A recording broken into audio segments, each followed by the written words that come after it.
O sea, vamos a suponer que llega ese paciente que mencionaron, ¿no? Un paciente, vamos a suponer, ya tiene 50 años, llega con 150, 100, porque lo mandaron de la licencia, ¿no? Te sacado su licencia con 150, 100, señor, vaya a la emergencia. Llega a la emergencia, asustado, y miren, me han detectado esto, yo no siento nada. Entonces, ¿qué hago? Le da su captopril, con pruebas que bajó la presión, y le da su tratamiento de alta, enalapril 10 miligramos cada 12 horas. Y listo. De ahí puede ir al cardiólogo o puede ir al médico general. ¿Cuál es la diferencia de hipertensión arterial y hipertensión portal? Bueno, la diferencia obviamente es anatómica, ¿no? La hipertensión arterial es la hipertensión esencial relacionada a todo el árbol arterial, ¿no? La hipertensión portal, estamos hablando de la vena porta, que obviamente es una complicación de un daño hepático, ¿no? Así como puede haber hipertensión endocraniana, o como puede haber hipertensión pulmonar, ¿no? Hay estados de hipertensión pulmonar, ¿no? Y obviamente es una afectación del corazón derecho, ¿no? ¿El aumento de presión diastólica puede sugerir hipertensión pulmonar? No, no, no. Es totalmente diferente. Es otro circuito. Justamente acabo de decirlo, ¿no? Es otro circuito. Hipertensión pulmonar está relacionada al corazón derecho, ¿no? Con algunas determinadas causas, ya está toda. Ustedes entran y buscan guía de hipertensión pulmonar, van a encontrar que hay 5 tipos de hipertensión pulmonar, ¿no? La primaria, la uno, la 2, la 3, y cada una tiene una fisiopatología diferente. Por lo tanto, un tratamiento más o menos distinto. Por ejemplo, un fármaco para tratar hipertensión pulmonar es el sildenafilo, ¿no? Produce un poco de distensión en el lecho pulmonar y no en el árbol arterial. También produce en el árbol arterial, ¿no? Por eso el sildenafilo también baja la presión. Y si ustedes asocian sildenafilo con nitroglicerina, muerte. Así se murieron cuando el Viagra fue de venta libre, ¿no? Hasta ahora sigue siendo de venta libre. Nunca cambiaron eso, ¿no? Ya sabemos que la FDA, pues, no actúa de manera tan buena que digamos. Entonces, vamos a tomarnos unos 10 minutos. Quiero pasarles algo rápido en relación a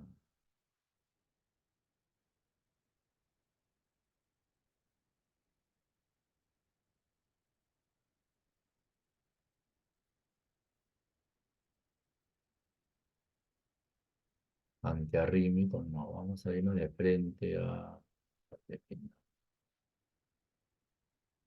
Antiarrítmico está bien ordenado, lo pueden leer, pueden tenerlo ahí como consulta. Si tenemos un espacio, podemos hacer una ampliación también, ¿no? A una otra fecha. Miren, ve, la clase de antiarrítmicos, uy, creo que, disculpen, no.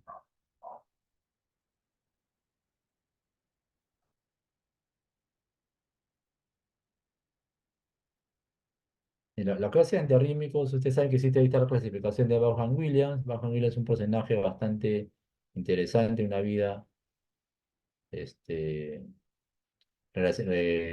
ligada mucho a la investigación, ¿no? Un británico, ¿eh?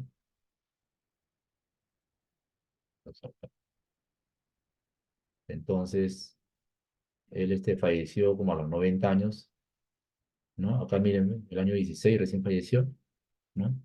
Casi, ¿cuántos? 98 años, ¿no es cierto? ¿No?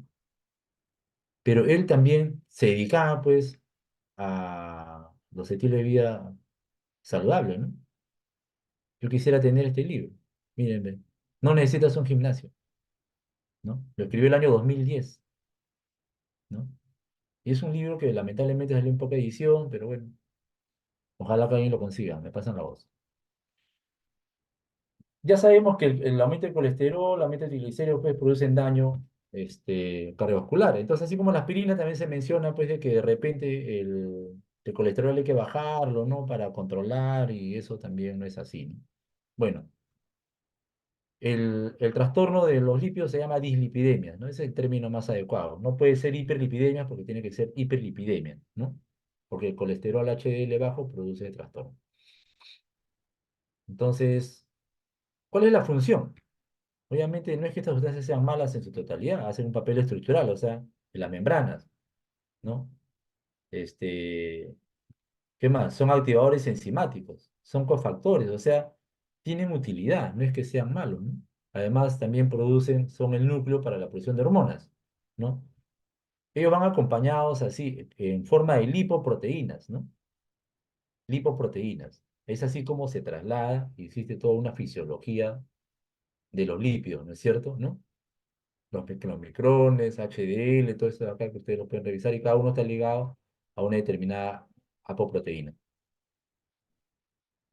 Los kilomicrones dependen básicamente de la dieta, ¿no? Los triglicéridos, o sea, cambian rápido los triglicéridos, ¿no?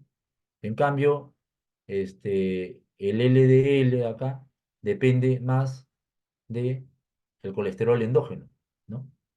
Y vamos a ver eso aquí en este dibujo, que este dibujo es interesante. Esto prácticamente resume todo, ¿no? Miren, ve, normalmente hay receptores de LDL. Normalmente el hígado tiene receptores de LDL, o sea, los capta y se produce una circulación, ¿no? Y una producción endógena para el beneficio fisiológico normal, ¿no? Estos receptores de LDL, ¿no? ¿Están ausentes en quién? En pacientes con hipercolesterolemia familiar. No tienen, ¿no? Es un defecto genético, no lo tienen. Pero miren qué pasa cuando uno come mucha grasa. Desaparecen los receptores. Si el hígado dice, tengo mucha grasa, ¿para qué voy a producir receptores? No quiero más grasa, entonces desaparecen los receptores. Los desaparece. Entonces, por eso existe el hígado graso y por eso también una dieta excesiva en grasa va a producir un aumento de LDL, ¿no? Este gráfico era para demostrar de que las estatinas no solamente inhiben la producción, sino que también aumentan la síntesis de LDL, de receptores, perdón. Aumenta la síntesis de receptores, ¿no? Entonces, como que el efecto es doble, no solamente disminuye la producción, sino que también aumenta la síntesis de receptores. Pero ya sabemos que la solución es no comer grasas y terminamos con la clase de estatinas. Pero estamos obligados a conocerlas porque las vamos a utilizar, ¿no? Entonces inhiben a la hidroximetil, butaril, coenzima A. Esto es importante, la vida media era variable, el tiempo de vida media corto, por eso se da en la noche. La simvastatina, que es la que más se ha utilizado y todavía se sigue utilizando, dura 3 horas, entonces hay que darle en la noche, porque en la noche es donde ocurren todos los procesos de síntesis. Sin embargo, ahora tenemos ya atorvastatina y rosuvastatina que duran más tiempo, ¿no? O sea, lo podemos dar en la mañana, la atorvastatina, no hay ningún problema.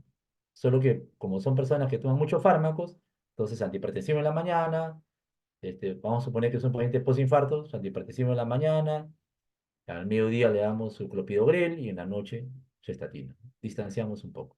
Pero no es que sea una regla general. La regla era solamente para los de tiempo de vida media corta. Ven, esta es toda la ruta, ¿no? Y ese, el paso importante era este de acá y aquí es donde se suprime todo, ¿no? Aquí miren, ve, todo la mayoría, perdón, se metaboliza en el CYP3A4, ¿no? Inclusive la atorvastatina. El clopidogrel también se metaboliza en el CYP3A4. Ya no deben hablar ustedes de citocromo P450, eso desapareció. Cada citocromo tiene su nombre, ¿no? El omeprazol también se metaboliza en el CYP3A4. Entonces, a un paciente le dan clopidogrel, atorvastatina y también le dan omeprazol para proteger el estómago. Ese uso de omeprazol pues, está totalmente equivocado. Estamos sobrecargando al CYP3A4 y estamos impidiendo el metabolismo adecuado de estos fármacos, ¿no? Tiempo de vida media, ya lo mencioné. Vamos a pasar a lo que siempre hablamos, las reacciones adversas, ¿no? Cuando yo dictaba clase de farmacología, bueno, hace 2 años dejé de dictar, les mencionaba que es preferible que aprendan las reacciones adversas, el listado de reacciones adversas, porque el listado de efectos deseados es pequeño. Las reacciones adversas es larguísimo. ¿Qué reacciones adversas tiene la cetatina? Básicamente dolor muscular. Si tiene dolor muscular, se suspende el fármaco. No voy a esperar a tener una elevación de la creatinquinasa, ¿no? Miren lo que dice acá. Si tiene dolor muscular y está tomando estatina, ¿qué pasa? Si no tiene la creatinina quinasa elevada, igual lo suspendo, no tengo que esperar que suba, ¿no? Y vamos a, bueno, creo que no traje un artículo, pero ahora lo voy a mencionar. No tengo que esperar que suba la creatinina quinasa para recién demostrar de que puedo suspenderla. No, siempre hay que suspender el fármaco. Siempre se suspende. En todos los casos se suspende la estatina, ¿ya? Porque también lo puedo comprobar. ¿No es cierto? Suspendo la estatina y entonces el paciente ya no tiene dolor muscular. Reinicio la estatina a los 2 meses y aparece dolor muscular, ¿no? Esto lo vamos a pasar. Y acá, miren, ve. El uso crónico de estatina produce cambios de la microbiota, ¿no? Ya existe una condición que se llama así, ¿no? Se llama SANOD. ¿Qué significa SANOD? ¿No? Diabetes de novo asociado a uso de estatinas. O sea, todos los fármacos no son buenos, ¿no?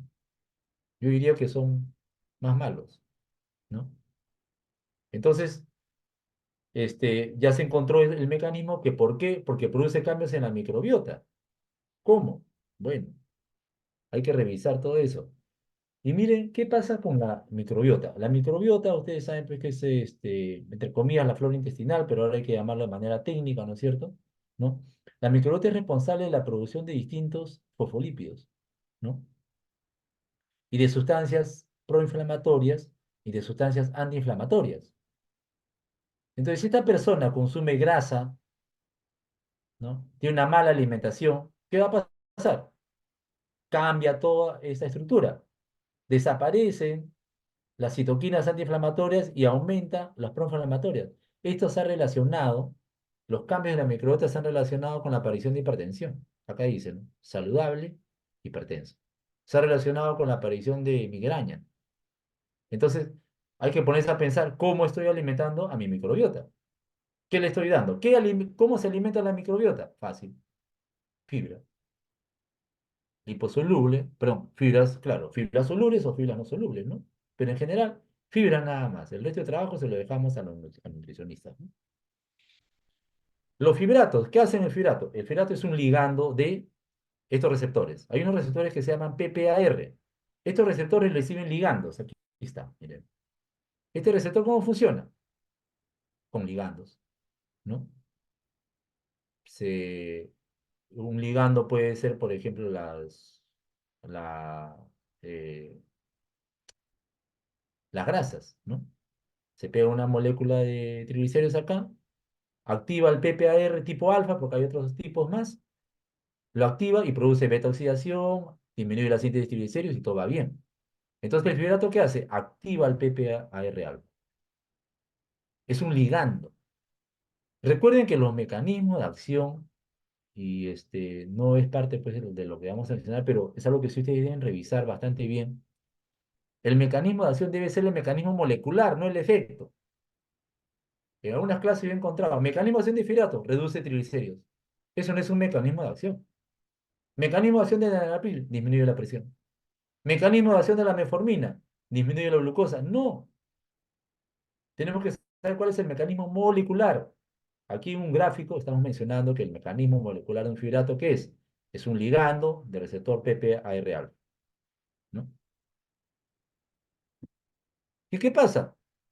También se metabolizan los CYP3A4, famoso el CYP3A4, ya se lo aprendieron de memoria, ¿no es cierto? Entonces, asociar una estatina tipo atorvastatina que produce este, daño muscular, asociar un fibrato, ¿no? Tipo genfibrosilo, que también produce daño, actúa en el CYP3A4 y también produce daño muscular.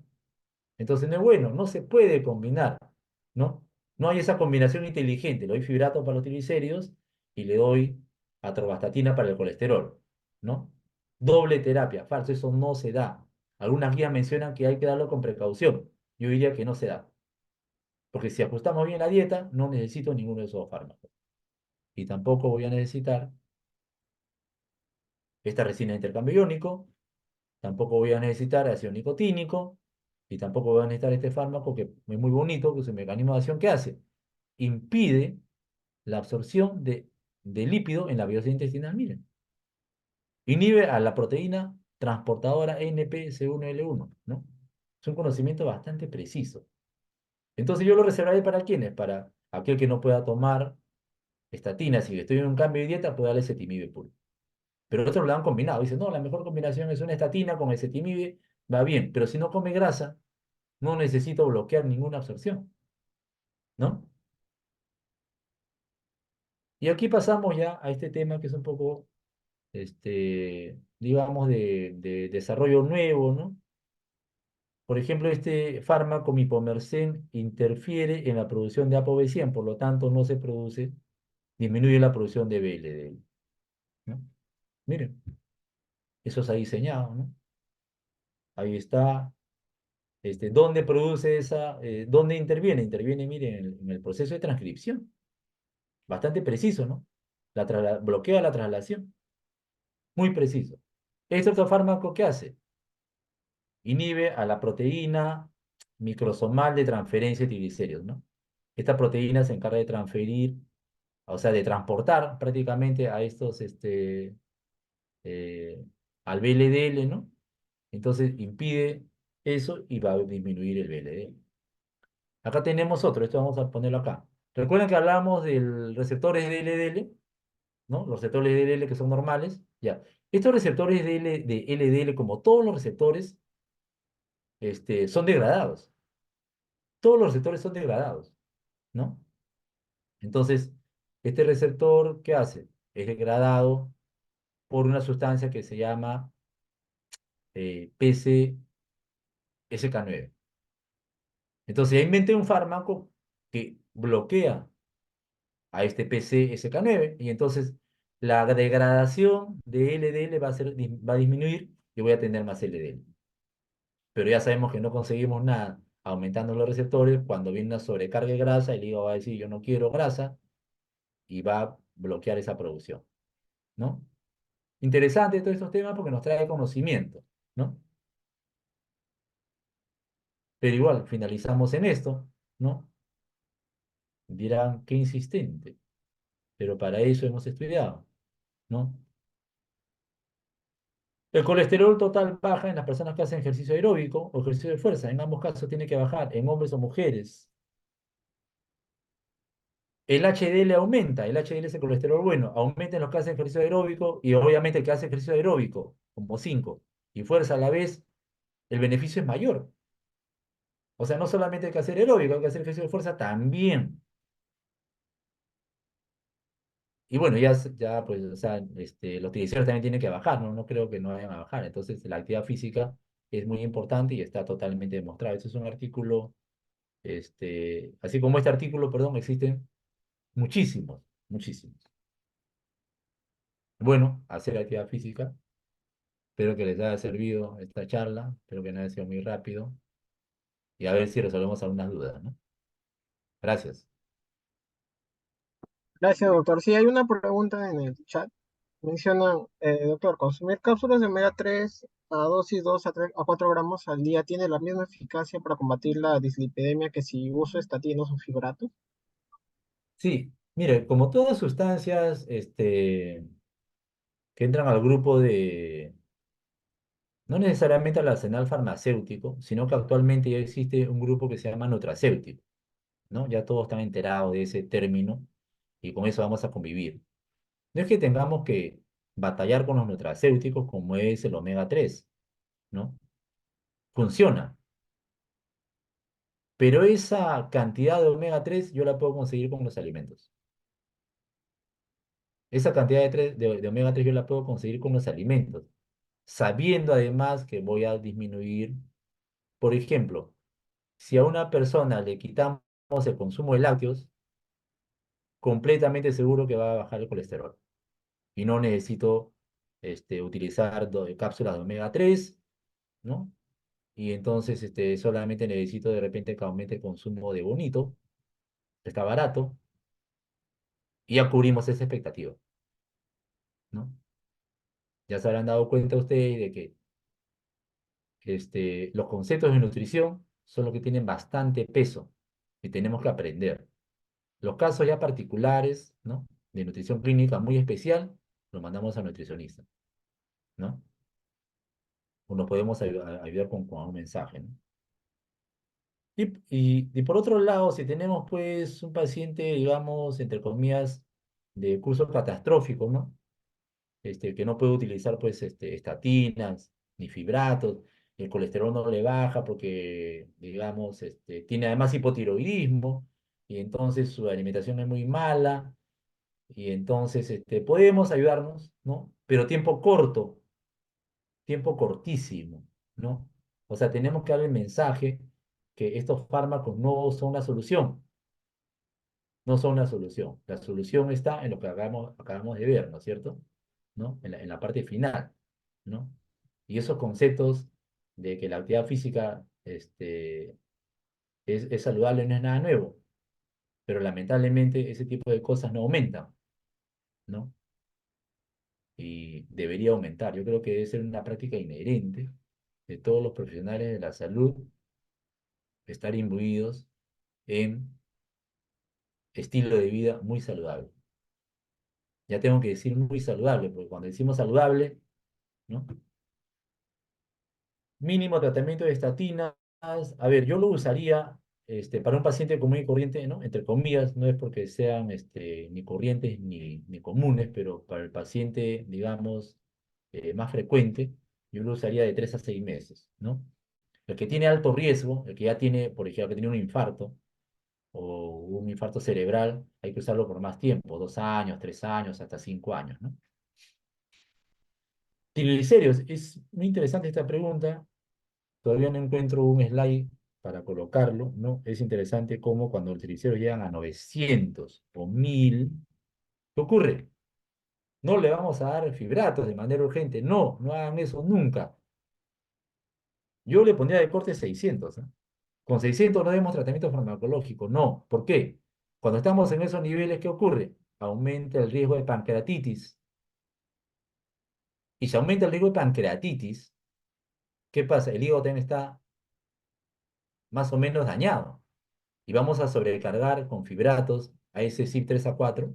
No, no demos nada. Esa persona que está en 900, que está por encima de 600, que tiene alto riesgo de pancreatitis, más que infarto, ¿no? Este, debemos hacer una dieta muy estricta, ¿no? Debe comer solo lechuga. El riesgo real de diabetes de nuevo con estatinas no se ha medido tanto, no se ha medido tanto, pero existe, ¿no?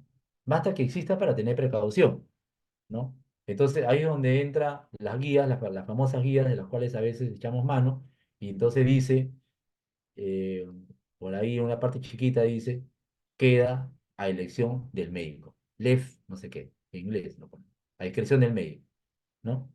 Entonces, este dato que yo les he dado, ustedes lo pueden tomar, ¿cómo? Por ejemplo, si un diabético camina 2 horas al día, la diabetes mejora.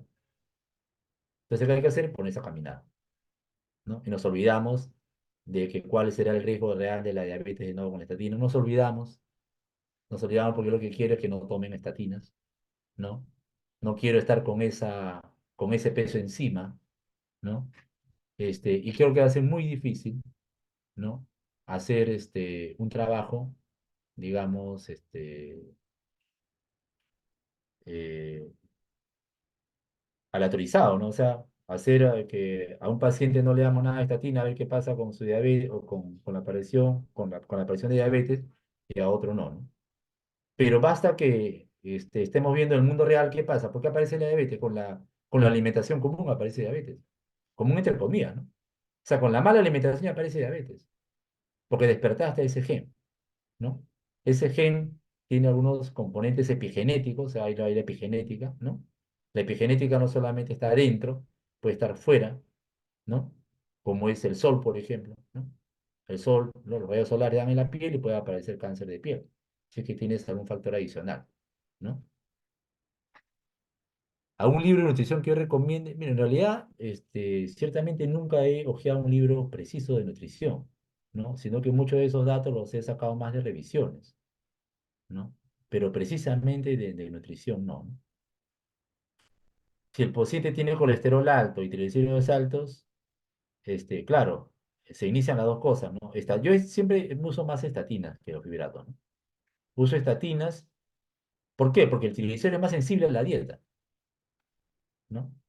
El triglicérido es sensible a la dieta. Esa persona hace una dieta muy estricta, no come pan, no come grasa, no come frituras, le da camote sancochado, pescado, quinoa, menestras y carnes así a la plancha. El triglicérido cae solo. El colesterol se va a demorar un poco más, ¿no?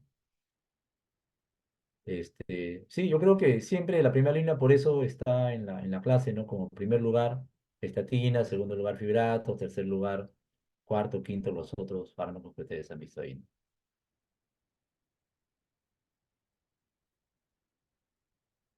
Libro de terapéutica, como ustedes han podido hablar, hemos echado mano de todo un poco, ¿no?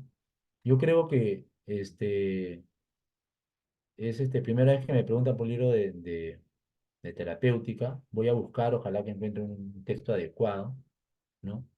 Pero más que echar mano de un libro de terapéutica, lo que tenemos que revisar siempre es nuevamente la fisiología, nuevamente la fisiopatología, ¿no? La próxima semana voy a editar, creo que algo de fisiopatología. Tenemos que revisarlo siempre, nuevamente, para saber dónde vamos a atacar, ¿no? Para saber dónde voy a poner yo o qué fármaco deseo, pues yo puedo inventar un fármaco. Yo necesito un fármaco que de repente solamente actúe más, o sea, que sea más potente que el amlodipino, digamos, que es el que más me gusta a mí, ¿no? Entonces, pudiera yo buscar ese fármaco, ¿no? Auxiliándome de los conocimientos de fisiopatología, ¿no?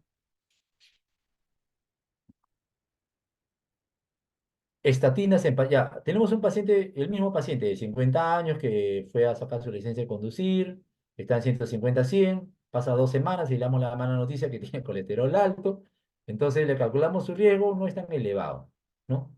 ¿Le puedo dar estatinas? Sí, podemos empezar, sabiendo de que yo la voy a cortar en 3 meses, ¿no? Y empezamos ya como es asintomático, ya hemos bajado su presión arterial, ¿no? Pudiéramos mandarlo al cardiólogo para dar una prueba de esfuerzo, ¿no? Y podemos empezar ya con actividad física y con cambios de alimentación. Ese paciente va a ir muy bien, ¿no? Entonces, el beneficio cardiovascular no se trata que yo baje el colesterol con atorvastatina, porque en todo caso estaría curando el papel, sino se trata que yo cambie al paciente. ¿Qué ocurre con el mismo paciente? Va a renovar su licencia después de 8 años, ¿no? Y de repente, si él hace todo bien, su metabolismo ha cambiado, ¿no? Ahí tenemos que, hay un concepto que se llama metabolómica, ¿no? Y otro que se llama proteómica. Si el metabolismo cambió, la producción de proteínas que él produce son diferentes, son totalmente diferentes. Ese paciente ya no tiene riesgo elevado, ¿no? Su riesgo ya está totalmente controlado, totalmente controlado. No tenemos mucho que hacer si él hizo todo bien. Probablemente lo tenemos con aloipino de 5 miligramos, nada más, y así va a estar hasta que tenga 80 años, ¿no? La prevención primaria con aspirina y con estatina está totalmente discutida. Existe una serie de artículos relacionados a eso y está totalmente discutida. No debemos hacer prevención primaria con fármacos, ¿no? No debemos hacer prevención primaria con fármacos. Eso no debe ser. Una prevención, por ejemplo, de caídas. Personas de mayores de 60 años, todos vemos esas zapatillas, se suprimen las caídas. No tienen que tomar vitamina D, ¿no? Porque si la caída tiene un efecto, digamos, de palanca, se rompe la cadera. Así esté tomando vitamina D. El uso de vitamina D y el uso de fármacos que son, ¿cómo se llama? Fijadores de calcio, alendronato, eso, no ha demostrado que ha disminuido la fractura de cadera, siguen siendo igual. Pero las zapatillas sí, o los pisos adecuados, ¿no? O en otros países donde existen condominios de un piso y 2 pisos nada más, donde solamente viven personas mayores, ¿no? Porque ya sabemos, puede haber caída de escaleras, una serie de datos. Entonces, la prevención primaria está totalmente discutida, ¿no? ¿Qué es lo que están preguntando? ¿Hay un beneficio vascular? No, el beneficio cardiovascular está en el cambio de alimentación. ¿Encontraremos alguna revisión de ese tipo? Hay, por ahí. Están por ahí muy dispersas, pero no se le da la importancia adecuada, ¿no? No se le da la importancia adecuada a eso. Y en eso tenemos que seguir batallando, ¿no? Tenemos que hacer como Vaughan Williams, ¿no? No, el hombre no necesita un gimnasio. Muy bien. Ya no hay más preguntas, doctor. De parte del comité organizador, agradecerle por su tiempo. Muchas gracias. Sabemos que es muy importante este tema sobre la farmacología en cardiología y bueno, por medio de Claudia vamos a compartirle su reconocimiento, ¿no? Por este día. Muchas gracias, doctor. Bien, gracias a todos, que tengan un buen día. Les voy a pasar la presentación para que la compartan también. Buenas noches a todos. Buenas noches, doctor. Muchas gracias.